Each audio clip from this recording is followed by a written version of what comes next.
All right, guys, let's start talking about outside heel hooks now. So we're going to do like a brief introduction, right? I want to cover sort of the foundational sort of positions from that, right? So we've got our standard ashi. Obviously, some of you guys, IBJJF, would refer to this as single leg X, right? So this is our basic standard ashi, right? But obviously, I can change depth, yeah? I could be on a knee, and we've got a different type of ashi game. I could have been knocked to a hip, and now again, we've got a different style of ashi game, all from the standard ashi. We've also got a reaping ashi, right? So again, I always reference Dean Lister because Dean would finish a lot of guys back in the day with this variation of ashi. Obviously, he's reaping across the leg. He's got an outside pressure on my heel here. And if I were to roll, Placido can transition to a outside ashi. And you can see now both of his legs are on the outside of my body. So rather than this reaping leg transitioning cross body, it's basically placed on the hip while this inside leg comes over the top. And we've got our standard sort of outside ashi position here. So again, very strong position, very common finishing position. But we basically have three variations of ashi gurami at which Placido can apply outside heel hook pressure. So to go over them one more time, this would be our outside ashi. This would be our reaping ashi. And if I stand up, we've got a standard ashi or a single leg X in IBJJF. He could also be applying the same guard while I'm kneeling. And if he knocks me down to a butt, very common position would be this position here, standard ashi, in which he could attempt leg locks or transition to other leg locking positions. So what we're going to cover in this section is how to defend those outside heel hook positions from the point at which they have the heel exposed, and how can we avoid getting our heel exposed. We're also going to talk about how passing from standing ashi or single leg X changes whether or not we have heel hooks or not. And we're also going to talk about dealing with the reap, because obviously the word reap was the boogeyman in the IBJJF for so long, but I want to show how, as long as you don't directly resist it, you're going to be very safe. If you want to see an example of what not to do when you're getting reaped, you can look at Jake Shields versus Cub Swanson at the most recent quintet event in America. Rather than moving with the force, Cub Swanson turned into the reap and completely destroyed his own leg. So I would say, like most things in leg locking, if you don't understand what's happening to you, you don't understand how to move with them, you are really likely going to injure yourself rather than your opponent injuring you.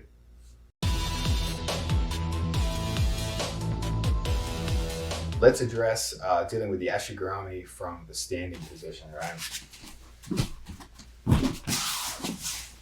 So one simple thing I want to put out, and the difference between basically single leg X and standard ashi, is a lot of people that play single leg X will put their foot on the same leg as the outside foot, right? But generally speaking, most modern people that play this game have this tight connection here because they're getting a knee to foot connection, and it can be a stickier position to clear. Whereas if this foot is on the same butt, it's actually much easier to push their hips to the floor, versus when they get this tight connection here, I really cannot simply just push him to the floor. So let's try and understand, first of all, what is our opponent trying to do? Number one, our opponent's trying to knock us to a butt. Because again, from here, just based on the principles of heel hooking, if he gets my butt to the floor and applies a heel hook, he's going to have much better braking pressure than when I have height. The other thing Placido is going to be trying to do is he's going to be trying to get control over my second leg. So you have to be very careful about bringing this close, because this basically guarantees that he can knock me to a butt. It also means that he can switch legs on me here. And he can misdirect here and keep us guessing. So some things we want to do here is, when he has this standard ashi, I want to keep this foot out of reach of Placido. You can see he tries to reach for this foot now, out of range. We also want to think about where our head position is. If I keep my head above my hips, my vulnerability in base is backwards, and he's going to knock me down every time. no matter how good your balance is. So in terms of base positioning here, let's drag our head closer to our secondary leg and forward. Now when Placido knocks me, much harder. Compare that again to, he's going to off-balance me every time. And something that he can do is he can off-balance me one way, and as I come back to counter, he grabs my secondary foot. So he tries to destabilize you to get within range of that foot. Let's talk about what's important about Placido's positioning here. If it's the fact that he's making me bear his weight. I'm carrying his weight from here because his hips are off the floor. And the way he makes me carry his weight is with this outside foot. If he didn't have this foot, his hips are on the floor. If his hips are on the floor, very easy for us to start passing his guard. When his hips are off the floor, he's attached to us. I can't step out. So he's really putting his entire body weight into one of our legs. So reverse engineering that, we need to clear this foot. How do we clear the foot? I can't push it down. I can't really push it forward because he's stomping his heel into me. What I can do is I can get my head forward in a good balancing position, and I can start to push the foot out. You don't want to push the foot out from upright posture, right? So we already discussed how upright posture is vulnerable because of our balance. Combine that with pushing the foot here, my entire body weight's now heading in that direction. So what we want to do is we want to consolidate our base. Then we're going to start to strip this foot. You're going to see Placido's hips are going to fall off. And this might be an ongoing process. Placido throws the foot, lifts his hips, I strip it. I keep trying to strip it until I get a solid grip on his foot. If Placido is lazy here, I can really just step out. But good guys, and we have to anticipate your training partners are going to have good reaction to this, because even if he doesn't have that reaction and he's not taught it, if you do this enough times, eventually what's going to happen is he's going to hook your leg and you cannot step out. So again, once you clear this foot, beginners are going to just drop and you're going to be able to step out. Good guys are going to be aware, well, not even necessarily good guys. You do the same thing to someone long enough, they're going to come up with roadblocks for you. And this roadblock would be an obvious one. So the way to beat that hook would be to, rather than trying to kill your foot backwards, is to bring your foot forwards. So again, if he's relaxed here and he's not hooking, it's easy for me to bring my foot to my butt and step out. If he's hooking, I cannot do that, but I can bring it forward.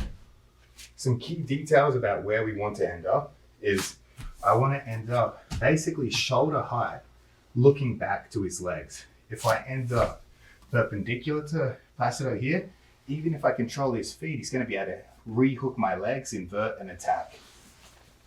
So if ever you're passing someone's guard, when we get around the legs, try to get shoulder depth. Now, even if Placido scoops my legs, tries to invert, he's going to be pinned to the mat and we can start working passing positions. But if you pass someone's legs to a perpendicular point, even if I'm really strong here and Placido inverts, I cannot prevent him re-hooking legs. So it's a concept we call the J point. Rather than just getting perpendicular, we're getting to the J point. And that's key here in that we clear their legs and we maintain that clearance. So again, Placido's here. We want to make sure this leg's out of range and our head is forward of our hips and angled towards our outside leg. So Placido's trying to knock me over. Very difficult. We place our foot, our hand on the foot to clear it off our hips. And again, he's being hyper aware of what my chances are of stepping out and he's hooking my leg. So we bring the leg forwards. And now we're in this J point. Placido tries to invert and attack the legs. Very, very difficult. And we can start working to passing positions. So that's your basic approach to dealing with an Ashi from standing. Their hips are off the mat, they're powerful, and they're making us bear their weight. If we strip the foot, their hips will fall to the floor, giving us the chance to high step out. But if they hook that leg, we can't high step in the traditional way. we have to high step forwards. And last but not least, we have to get to the J point. There's no point stepping out of an ashi if they're going to put you back in a new threatening position. So we step deep enough, we control the ankles, we mitigate the risk of further attack.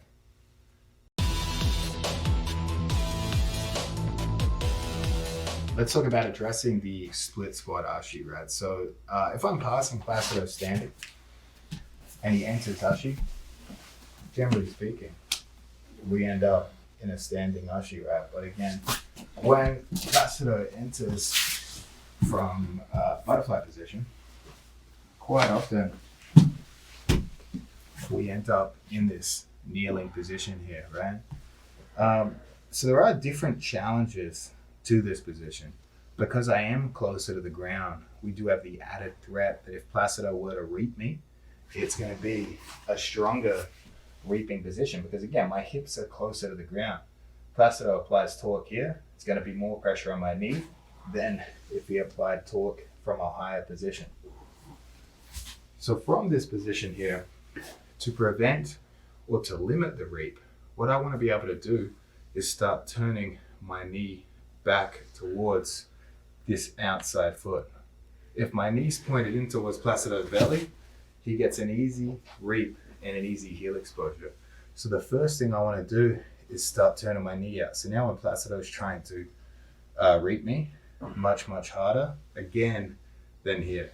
So I want you to improve as much as you can your external hip rotation here.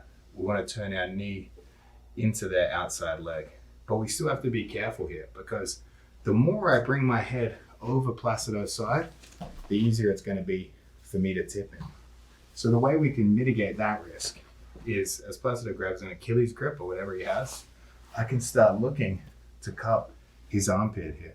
And now when he tries to tip me, I'm attached to his upper body and I remain stable up here. So again, you can improvise with this. Sometimes what would be the strongest grip would be actually I hide a underhook in from within my foot here. So now Placido trying to grab Achilles or anything here, I've got a really strong grip on the armpit. But typically, high level guys, Placido's not going to leave any space in that Achilles grip from the point at which he's got it. So I have to reach and grab the top here. And what it also does, because sometimes we're dealing with super powerful training partners or opponents, and maybe they're applying Achilles lock pressure here, which is not really a threat, but it can be irritating and painful. So if I do cup his shoulder here, we can feed our leg a little deeper. And again, I'm allowed to turn my hip out here, and Placido is not going to be able to exploit my weakness and balance here. Again, if I just did this without it, we're going to fall over quite simply. But what we want to do, right, is we're not generally speaking trying to rip our leg out of here in one clean motion. I want to apply pressure to Placido's grip. As it stands right now, Placido holds the Achilles. He's not using any energy. He's basically secured the grip. He could hang out here all day. Whereas if we could apply pressure in such a way that he is fatiguing to hold on to something here, something that's not even necessarily close to a submission just yet, we're going to make him reconsider keeping that grip because really he doesn't want to burn that energy for nothing at all. He might want to reset and look for entry that would be a tighter, deeper entry from the get-go. So the way we can apply pressure to his grip is to apply counterforce to his butt. So when we're going to try to attempt to pull our leg out, we're going to be pushing one deeper and one comes out. And what I'm going to do is I'm going to place my knee into his butt here. So in combination with the things we already have. So we got the shoulder. I'm going to place my knee inside and I'm going to start turning my knee out. So what you can see here is as my knee is withdrawing, Placido's butt is staying stable or moving slightly forward. And it applies a lot of pressure to his grip here. You can see, obviously we're dry, we're drilling this in a static environment and the foot's not slipping easily, but Placido's going to be feeling... It's hard to hold on. Yeah, very hard to hold on to from here. Strenuous. So we want to apply pressure in this way. When it's sweaty, sometimes we take this grip and we can retract our leg out. But it's going to look like this, right? So Placido hooks out of the way. He gets a split squat ashi. We grab the armpit. We place our knee in the butt. and we start to turn our knee out. And what I do is I apply forwards pressure and backwards pressure. And I apply my hip towards my post hand, and I retract the leg, and I'm able to stay square, head over head for my opponent, so that he cannot exploit my backwards pressure by coming up. Instead of just applying backwards pressure, we have the counter force that holds him in position. So again, we don't want to give anyone anything for free. Even if we can't escape it, we're going to apply pressure. So knee in the butt, and I bring my knee out and secure the shoulder. Placido tries to off-balance me, hang on, tries to elevate me. The positioning is terrible, and we can start applying pressure out. And you can see as I withdraw my leg, I remain over Placido due to my knee being in his butt. If this wasn't here and I fell backwards, he can obviously come on top and threaten me. But if we come back, as this foot comes out, Placido's trying to come up, we're already head over head, and we've made them fatigue to hang on to that leg. If you don't feel comfortable with this style of escape, because it's going to take some practice, and you're really going to have to discuss how the pressure feels to your training partner. We want them to be saying to you while you're drilling it, they're like, yes, this is causing a lot of stress for me to hang on to. And of course, in the context of a roll, they would be thinking, hang on, this might not be the best use of my energy, because I'm going to have to require a lot of power to maintain something that's becoming slowly and slowly more shallow. So again, if you're not comfortable with that, feel free to stand back up. Stand back up with a good base, bringing your head over the outside foot so that you don't get swept straight away. But this is one way we could address a split squat ashi, say that we don't want to stand up.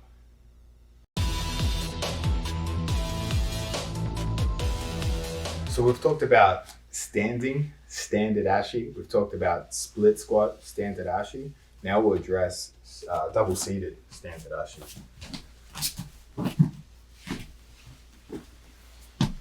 So let's talk about, again, what we have to worry about. And really, the big priority for me here is this outside foot here.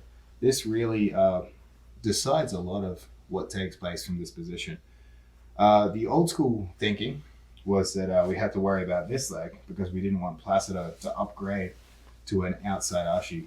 But I will say, and I cannot emphasize this enough, that an outside ashi without prior heel exposure is essentially a gamble on your opponent's back taking ability. Because you can see, for me to try to get Placido's back here, this leg is a frame that's going to keep me away from it.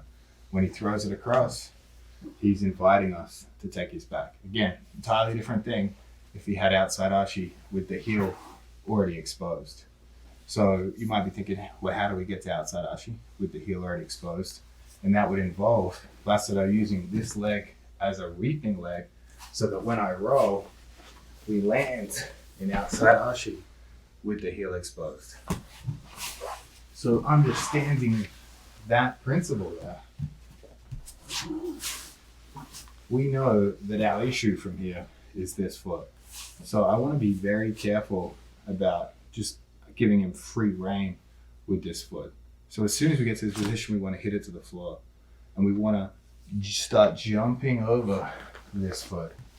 And now Placido's options are basically concede this shallow Achilles grip, or think about switching to my other leg and going back into a standard ashi on the other leg.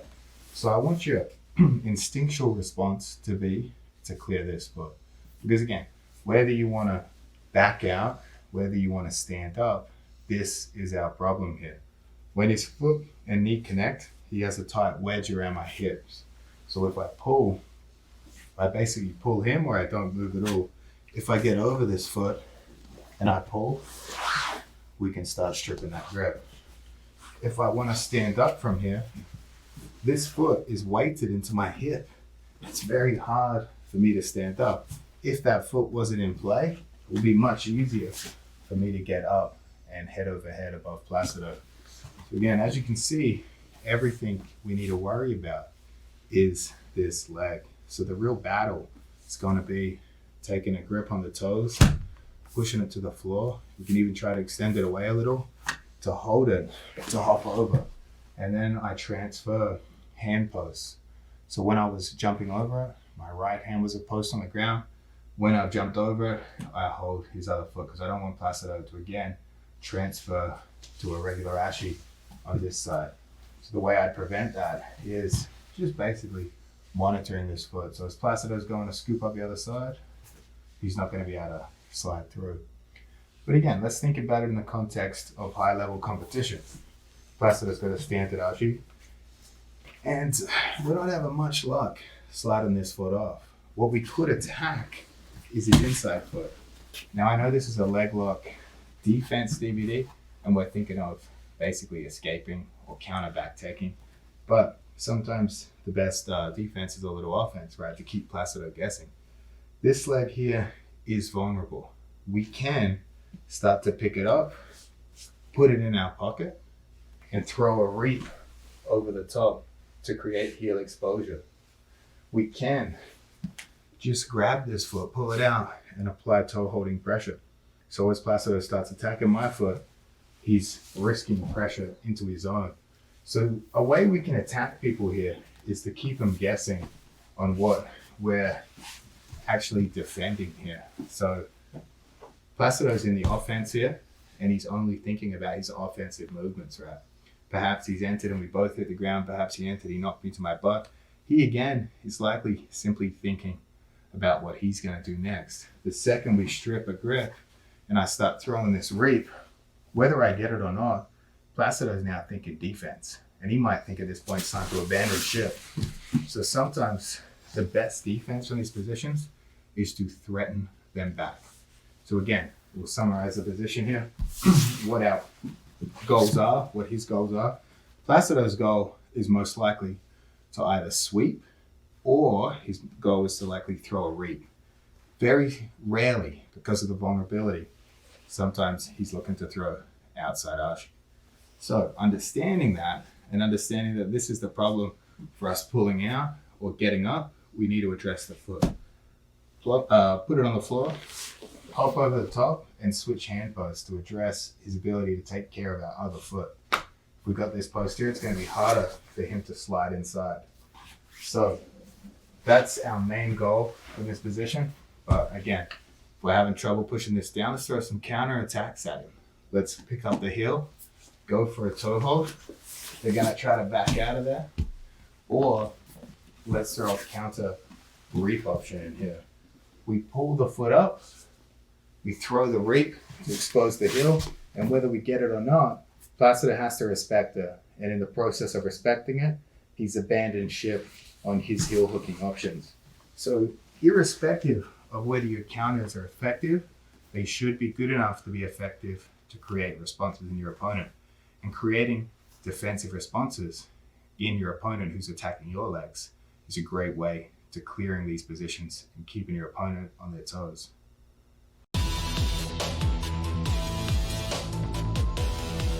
Let's talk about standing outside ashi. So I will say very few attackers actually use this position anymore just because of the vulnerability in the back taking. But again, the best grappler in the sport, Gordon Ryan, uses this position and makes it work. So again, it is a threat to us. I mean, historically it would be Eddie Cummings that would use it a lot, and he was very, very effective at it. So let's take a look at the position.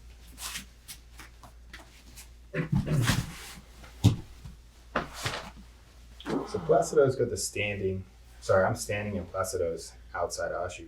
So really Placido's expected response, the response he hopes I would give him from here would be to think I could turn and rip my knee out. But due to the nature of the position, if I go to turn to rip my knee out, my knee runs into Placido's knee. Whereas even if he had a standard reap style, there is a chance I could rip my knee out of the inside space here. But because he has a closed wedge around my hips here, there's just no way my knee is going in this direction. And if I were to go in that direction, I am exposing my heel. Another great thing that could happen from here for Placido is he gets to my second leg and knocks me backwards. Now he has double leg control with an outside ashi position in which he could potentially start exposing my heel And if the heel's exposed from the outside archie, it is a dangerous position, right? So let's come back up. So what I want to do from this position, first and foremost, is correct my balance. So if my head is over the leg that's being attacked, I'm vulnerable to being destabilized backwards. So I want to bring my head towards the outside leg. So just look at and feel when you drill it, the difference between your balance here, Placido bumps me, versus here, Placido bumps me. Nothing happens, right? Let's look at the grips we want to take from this position. For me to threaten Placido with a counter attack that might make him abandon ship, or perhaps he deliberately stays on the leg and we can actually take his back, we want to take a thumb post under the knee, and I want to reach for the far hip. I want to force Placido around and force him into a stack position here. See, here he abandoned ship so much that we could just let go and back out of there. But realistically, guys are going to be persistent from this position, and we're going to end up just having them stacked here. So rather than head over lead, head over outside leg, thumb post, and bend down to pick up the hip. Don't bend down this way to pick up the hip, you jeopardize your base. Bend down towards your outside leg. And now we're going to steer this person out of this position. Was that good? Reaction? Yeah. If Placido hangs onto this leg at all costs and allows himself to be stacked, oh, that's miserable. We're going to end up in a position like this. And you can already see now, my knee is further from Placido than his knees. So we know that the outside heel hook threat is minimized here. So from here, we really could start to frame and rip our leg out and immediately start thinking of counterattack. However, if we're feeling more confident in a back taking scramble and we stack him up, we can dive underneath his hips here. But we need to keep him stacked, right? Placido's hips is on the ground. Now we can't see his back at all. We need to be able to visually see his back to take it. And the way we do that is by lifting his hips. What we want to do is we want to dive under this pocket here. We don't want to dive under this pocket and fall flat to our back, because Placido might re-engage the legs, or he might basically come up on top to a reverse half guard and start working a pass here. So when we make this dive, we want to dive to an elbow. So I've lifted Placido here. I want to dive up to an elbow or a hand post. And you can see that's maintained Placido's posture. And if you look at my two legs, they're going to make a scissoring motion. My top hooking leg is going to extend Placido, and my rear inside leg is going to scissor backwards. That's going to expose Placido's back here. And we're going to have the ability to start securing grips, throwing in our hooks, and pulling it into a back taking position.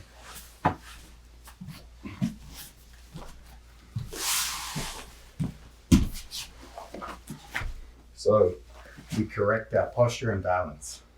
Thumb post, hip grip. We steer him and we stack him. We stack him because first and foremost, it clears our knee line threat. And secondly, we can see his back, it exposes his back. So we dive underneath and place our knee inside the pocket here. This interior knee is super, super important from here. If this wasn't active, Placido's hips fall to the floor and he can counterattack. But watch what happens if we keep this knee active and I extend my top leg. Placido's back starts to become exposed here. The reason we stay up on our outside hands on this side for height is to minimize Placido's chance to go to reverse half guard. If I slingshot him, he can hip all the way through and start coming on top. So what we want to do is slingshot him enough that he comes up, and we take his hip and his far lat, take a foot post on the leg, and slide ourselves in to a back take threatening position. Again, we're up on the hand because we can safely recover Placido's back position and prevent the reverse half guard. You see me being flat on my back, just thinking about spinning him with my legs, watch what happens. He can easily go to a reverse half guard and come on top. But when we remain on a high post here, and Placido goes for a reverse half, it gives us this back exposure. We keep our head and hips above their head and hips, so we can start working our back taking positions. So again, although you might look at this and think, Craig, that's not my game. It's not my game to attack the back with Berimbolo style techniques. We can use it to make them feel threatened from their position here. So again, even if you don't want to take the back, this is weakening Placido's position here. And we can start ripping our legs out. Even if Placido is trying to keep an Achilles here, we can just keep him stacked. He's not going to want to stay here forever. He's going to be looking to recover the position. And we can start immediately threatening passes. So although this looks like a very complicated technique, and the Berimbolo aspect of it looks difficult, the beginnings of the technique is the foundation to threatening people from the outside Ashi position. Put them in a stack, put them in an uncomfortable position, make them regret their attack, and first and foremost, your chance of escaping, countering goes up, and their chances of attacking the same position again greatly diminish.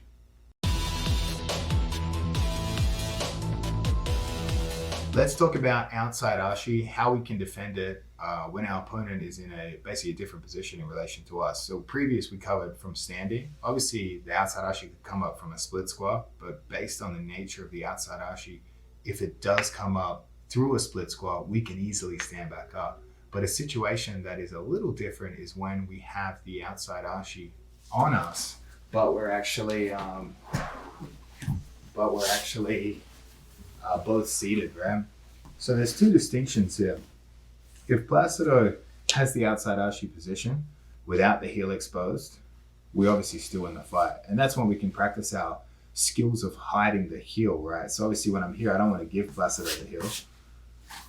It's going to easily be able to grab it. I want to be able to turn that foot away from him. And now it's going to be more difficult for Placido to grab it. And then another situation we have from here is obviously if Placido did have the heel. So basically these are the two distinctions of the outside Ashi position. Basically outside Ashi with the heel, outside Ashi without the heel. But we can play those two together to utilize an escape that takes advantage of a weakness in how people apply outside Ashi. So I want you to think about the very nature of what happens when we hide the heel. It means that for Placido to expose my heel, he has to keep turning to expose it. He can either come up or he can merely stay on his side and start digging for it here. And he can pick up the heel at this point. But something a lot of people don't understand, and again, it's because you don't necessarily have access to those elite level training partners that are going to test the breaking point of each submission. And that is for Placido to finish me with an outside heel hook from outside Ashi, he wants to be on his elbow. So when he picks up the heel, he's on his elbow with his left hand punching to the sky.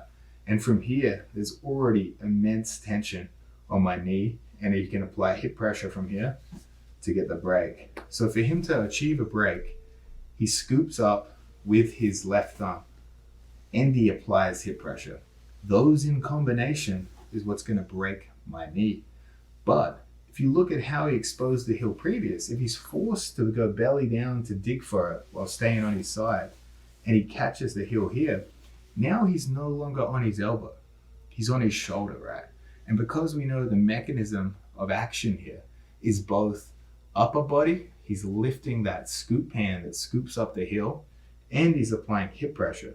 But if we look at this situation he's put himself in right now, he can only use his hips to finish me. So again, he might dig for the heel here and then come back up to an elbow. And that's how he's going to get a break. But if he merely digs for my heel, remains on his side, and applies hip pressure, he's going to eventually get breaking power. But look at this, right? So Placido applies the heel hook to completion. On my elbow? On your shoulder. On my shoulder. Eventually, we're going to start feeling breaking pressure. But there was a huge amount of time from which he started applying it to when he got the tap. Now let's look at it when he's on his elbow. So he's gently going to apply braking pressure. Hopefully it doesn't injure me. Hopefully I will. And we're already at breaking point, right? So just in terms of reverse engineering, your training partner or opponent doing the technique correctly or incorrectly aids us in our ability to escape the situation. So we know if he turns to his shoulder, he's going to have weak braking power. So that actually is good for us to hide our heel. Obviously don't want to let him expose it here because when he exposes it on his elbow. But if I start to hide my heel and Placido's chasing it, overly aggressively chasing it, that means when he catches my heel, he's on his shoulder. And it's actually quite difficult, especially if Placido uses two hands here.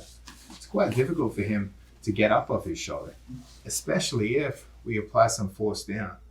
The higher I get from this position, based on the principles we've covered previous, the harder it is for Placido to brake. So if we combine poor braking mechanics of him being on his shoulder, and there's nothing preventing us attaining height here, we can use those two things to basically escape and put us in an excellent position here. So Placido secured two hands on the hill. What we want to do is take our outside leg, stomp it to the floor, and in combination with a hand post, that allows us to start raising our hips. I'm going to use my left hand in his shoulder here. So now when Placido tries to come up to his elbow, he's got the entire force of my body weight here. And what ultimately starts to happen is as he applies braking pressure here, my foot slides out. And because he's on his belly here, we can start to come on top and work passing positions or back taking positions. Realistically, the longer he commits to it, the more access I'll have to his back. If he abandons ship early, we're probably going to end up in a leg drag position here. And then really, at this point, you'd have to make some horrible, horrible mistakes for him to recover this leg. So again, basically what we're doing is we're trying to work out what his correct braking mechanics are, and we're encouraging him through the hiding of the heel and his ability to expose our heel, putting himself in the position of weak braking mechanics. And then using the principle of hip height, we can generate a position that our heel naturally slips out of. So again, Placido's got me an outside ashi without the heel exposed. He starts digging for the heel belly down because I'm turning my heel away from him. We take a foot post on the ground, obviously the only foot that's not being attacked, and we take a cross hand post. And I start to attain height and put pressure into the back of Placido's shoulder. And now as he gets overeager, starts attacking it, we can start to come on top and force back taking positions here. So that's basically how we're going to survive outside ashi and turn it into an offensive position. Because again, we know that he takes outside ashi without the heel exposed. It is vulnerable, and it's especially vulnerable if he doesn't maintain an Achilles grip and he just over eagerly tries to expose the heel.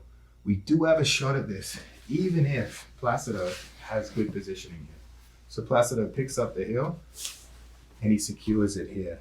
If we're in this position, right, and he's already on his elbow and he's connecting the hands, the fight isn't necessarily over yet. Because again, just by the very nature of Placido's positioning, we have this arm within reach.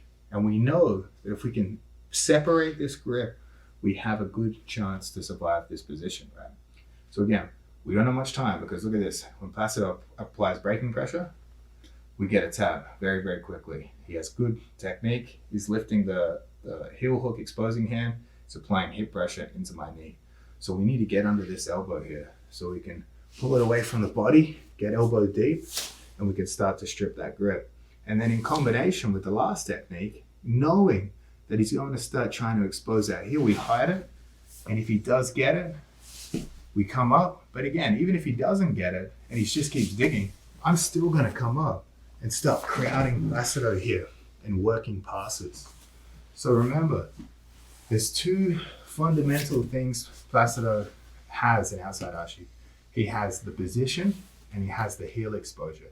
If he has the heel exposed correctly, we need a grip fight, clear the foot, re-hide the heel, capitalize on him exposing his back to us. Or again, If he didn't have the heel and he was merely taking the position, we can still do the same thing, because he, from outside Ashi, is looking for an outside heel hook.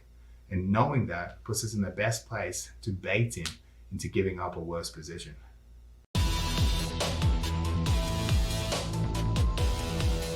All right, we're going to cover what's a common misconception in jiu-jitsu, and that the scariest thing in jiu-jitsu is a reap. Again, the reap can mess you up, but only if you react to it incorrectly. And I'll quote this again: go back and watch Jake Shields versus Cub Swanson to see what not to do in a reap. If you resist the reap, you blow your own knee out. But it is a safe position to throw into regular jiu-jitsu. It's just people have these misconceptions about it. But we're going to address what to do with the reap. So we're going to use Placido here. And we're going to do it from seated. We're going to do it from all three layers, right? So obviously Placido could reap me from standing. Placido could reap me from a split squat. And Placido could even reap me from the seated position. And again, remember this, right? So we know that a heel hooker's greatest strength is as we progress lower to the ground. So in terms of risk, the riskiest type of reap is when Placido has me on my butt. As I get a little height, the effect becomes weaker again, and standing, it becomes the weakest, right? So when you look at the reap, everyone is concerned about the reaping leg, but the key to escaping it is actually this secondary leg. If Placido reaps me and maintains an active hook under my knee with this side, he actually has a strong position because he's controlling both of my legs. And really, this isn't so much the threat as this. This stands in the way of my escape.